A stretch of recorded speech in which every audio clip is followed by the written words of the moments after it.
ओमकार साठी पहिल्या चेंडूवरची तडाखेबाज फलंदाजीचा नमुना. जोपर्यंत ओमकार खैर मैदानात तोपर्यंत समोरच्या कोणत्याही गोलंदाजाची पिटाई होऊ शकते ही मात्र निश्चित आहे. कारण ओमकारने दाखवून दिलं या आधीच्या सामन्यामध्ये काय फटकेबाजी केली मित्रांनो. जोपर्यंत ओमकारला तुम्ही मैदानाच्या बाहेर नेऊ शकत नाहीये तोपर्यंत मात्र अशा प्रकारची पॉवरफुल हिटिंग जबरदस्त तगडे शॉट ज्याच्या बॅट मधून पाहायला मिळतील. दादू पण चौकार रोखायला ज्या वेळेला दादूकडे चेंडू जातो ना तो चेंडू अडवला जातो. इथं मात्र जोरदार फटका. काय घडतं बघूया मित्रांनो. आणि याच्या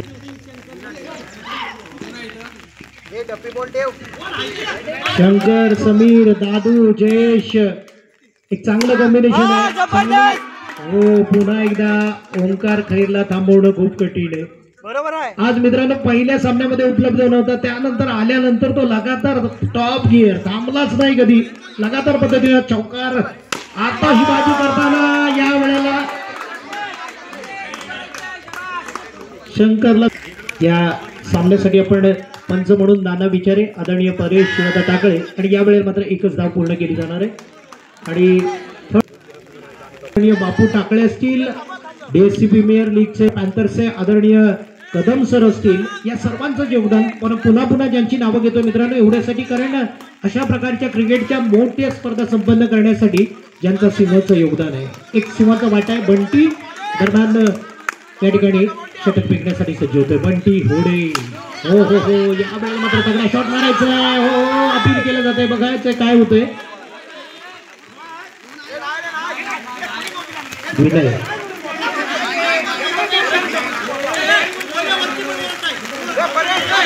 बाउंड्री लाईनच्या एकदम नजदीक थांबलेल्या जवळ थांबलेल्या रसिक प्रेक्षकांना विनंती जरा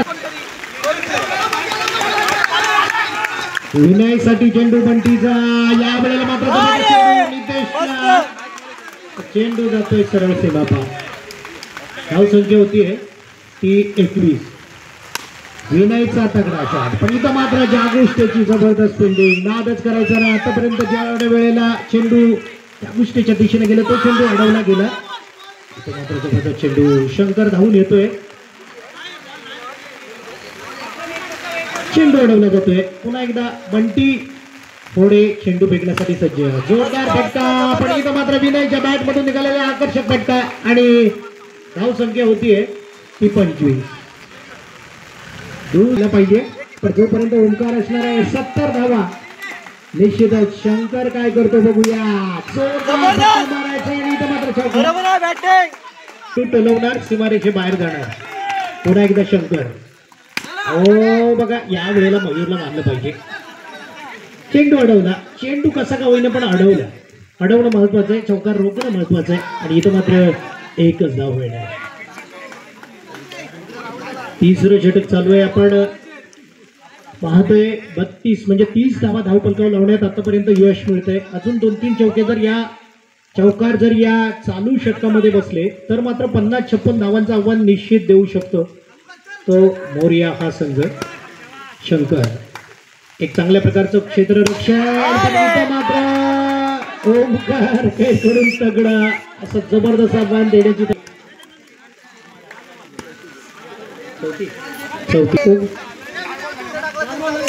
34 धावसंख्या झालेली आहे पण शंकर सुद्धा हातबल होतोय आतापर्यंत. शंकर बघूया काय करतो. या चेंडू तगडा शॉट 2 शंकरचे षटक फेकण्याचं अर्थात प्रत्येक चेंडू एक चांगल्या पद्धतीने पण इथं मात्र शंकरला पुन्हा एकदा षटक पाहायचं. अखेरकार जबरदस्त छत्री दे मी धरतो ना कशा जबरदस्त.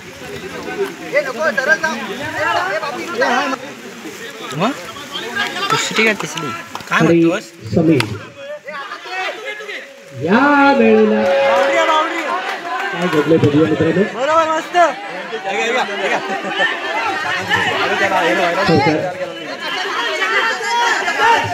दबाव आणू नका त्याला. त्याच्याकडे गेलेला प्रत्येक चेंडू अडवला जातो. इथं मात्र विनय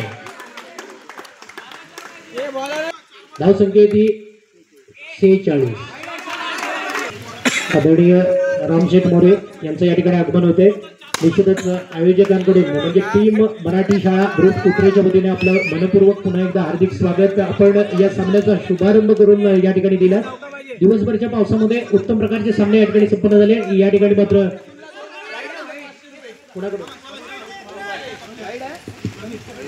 या ठिकाणी प्रणित दादा टाकळींकडून बक्षिसांची ऑफर येते विनयसाठी. जर सलग 3 बाउंड्र्या मारल्या, 3 पैकी 2 जर बाउंड्र्या लगावल्या तर किती रुपयाचं बक्षीस? 500 रुपयाचं बक्षीस जाहीर होत आहे. आणि निश्चितच उत्तम प्रकारचे कधी हा कधी ना. हो हो हो गाड्याला सांभाळा तिकडे.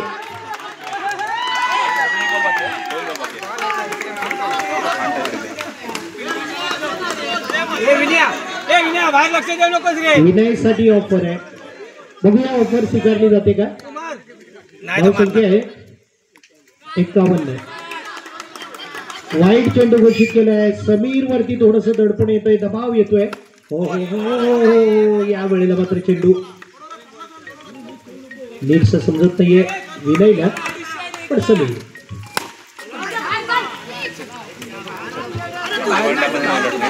शंकरचं म्हणणं येत आहे मोठं टेन्शन घ्यायचं. जशी सुरुवात पाहिजे होती तशी सुरुवात बंटी होड्याच्या माध्यमातून केली जाते.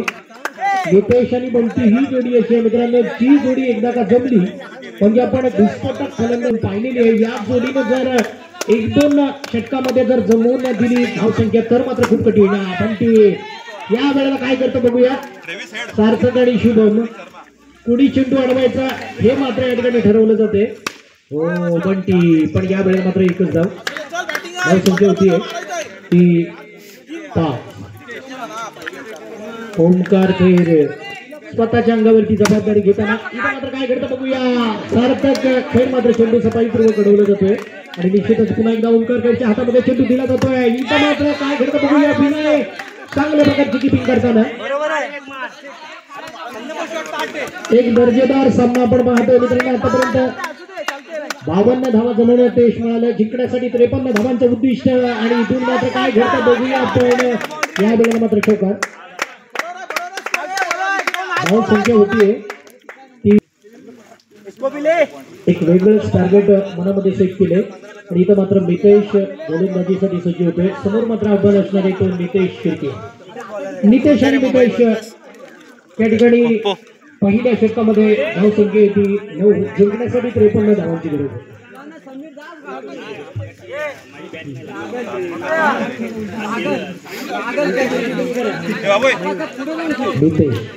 एका बाजूला मितेश, दुसऱ्या बाजूला आक्रमकपणा दाखवण्यासाठी नितेश. बघूया कोण कोणावर हवी करतो. भारी करतो. इथं मात्र जबरदस्त फटका मारला जातोय. डोळे झाकून का होईना पण चेतन कडून हा चेंडू अडवला जातो मित्रांनो. नाहीतर 4 धावा होऊ शकले असतात. पण इथं पुन्हा एकदा नितेश सामन्यामध्ये जर महामुकाबल्यामध्ये आपल्याला जिंकायचं असेल तर नितेशची बॅट चालणं गरजेचं आहे. पण कमबॅक करायचं असेल तर मोरिया या संघाला मितेशची बॉलिंग चालणं गरजेचं आहे. फटका मारला जातोय. सन्मानजनक स्थितीमध्ये देण्यासाठी पुन्हा एकदा 4 धावा. वाघजाई माता घोडेवाडी या संघाला नितेश पुन्हा एकदा कमबॅक करायला खूप कोणता संघ आवडेल मित्रांनो. ही एक खासियत असते प्रत्येक मैदानावर आपण पाहत असतो. ज्याचा खेळ समीर आतापर्यंत समीरने चांगली कामगिरी केली आहे. मागच्या सामन्याचं सगळं विसरून आपण इतिहास घडवायचा. या ठिकाणी इतिहास घडवला पाहिजे.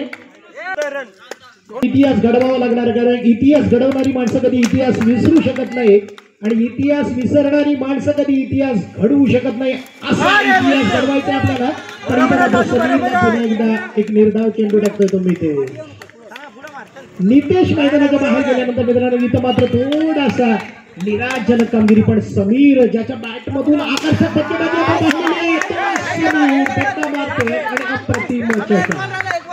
धाव संख्या होती ती पुन्हा एकदा 18. 53 धावांचं उद्दिष्ट. 53 धाव बळगा लावण्याची गरज असताना त्या स्पर्धेसाठी ज्यांनी पंच म्हणून काम केलं त्या सर्वांचं चांगलं उदाहरण. पुन्हा एकदा काय घडतं बघूया. 2 धावा. 2 धावेची संघाची धाव संख्या होतीये ती होडे बागसाई माता घोडेवाडीचा एक मातब्बर जबरदस्त फलंदाज ज्याच्या बॅट मधून आपण आतषबाजी पाहतो. हो, धावांचा पाऊस पाहतो, पण इथं मात्र मिहीर एक असा गोलंदाज मिहीर याला. आता मात्र समोर मात्र जबरदस्त आव्हान शंकरचं. मिहीर बरोबर आहे, चल बरोबर आहे. एक धाव मिळते. एका धावेबरोबर संघाची धावसंख्या होते ती 21. हा क्रिकेट आहे. इथं नात्यांचा संबंध येत नाही मित्रांनो. इथं मात्र मिहीरला चांगली गोलंदाजी करणं गरजेचं आहे. याच्या पायाच्या मधून आकर्षक बारी काय घडणार आहे बघूया. बघूया बरोबर आहे रे, बरोबर आहे. शंकर घोषणा करून दाखवतोय. मोठी देवी आयोजनामधला मिहीर मात्र अतिशय जबरदस्त गोलंदाजी करताना आपण पाहतोय. या ठिकाणी मात्र होतीये ती 26 सारखा महान फलंदाज वाट बघतोय कधी माझी एकदा बॅटिंग येणार. इथं मात्र जयेशच्या माध्यमातून एक जबरदस्त फटका. धावसंख्या मात्र बराबर वाढवली जाते. धावसंख्या होती ती 30. मोठं लाभलंय, पण इथं मात्र जयेश तीन मराठी शाळा ग्रुप कुटरेचा खऱ्या अर्थानं सुवर्णाक्षरामध्ये नाव करण्याचं क्षण समीप आलेलं आहे. आणि त्या क्षणाचं दावेदार सार्थक या वेळेला चेंडू अडवतोय. सार्थक चेंडू अडवतोय, पण प्रवीण जिंगेरे त्याच्या पाठीमागून जसं काही चेंडू सोडणार नाहीये. समीर होडे यांनी जर सामना जिंकून दिला तर सत्यवान दादा धाडवे यांच्याकडून 500 रुपये जाईल. एका बाजूला मोरिया वरची पेट, पण विनायक रसिकाची क्षमता आहे. इथं काय घडतं बघूया.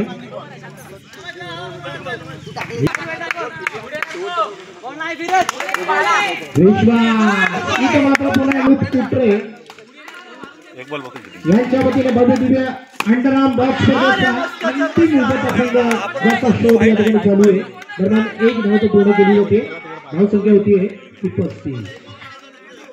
समीर पुन्हा एकदा विनयसाठी उत्तम फटका काय करतो बघूया. आणि या 2 धावा. धावसंख्या होते ती 37. पण आतापर्यंत मानलं पाहिजे धावसंख्या 37 झाली आहे. 37.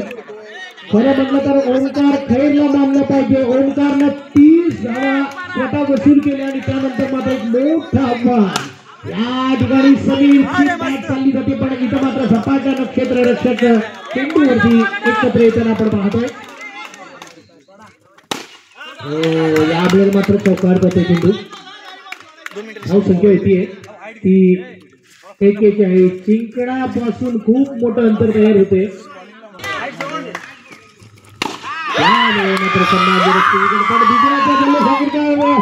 या ठिकाणी साजरा केला जातोय, कारण या ठिकाणी मोरिया वरची पेठ हा संघ या ठिकाणी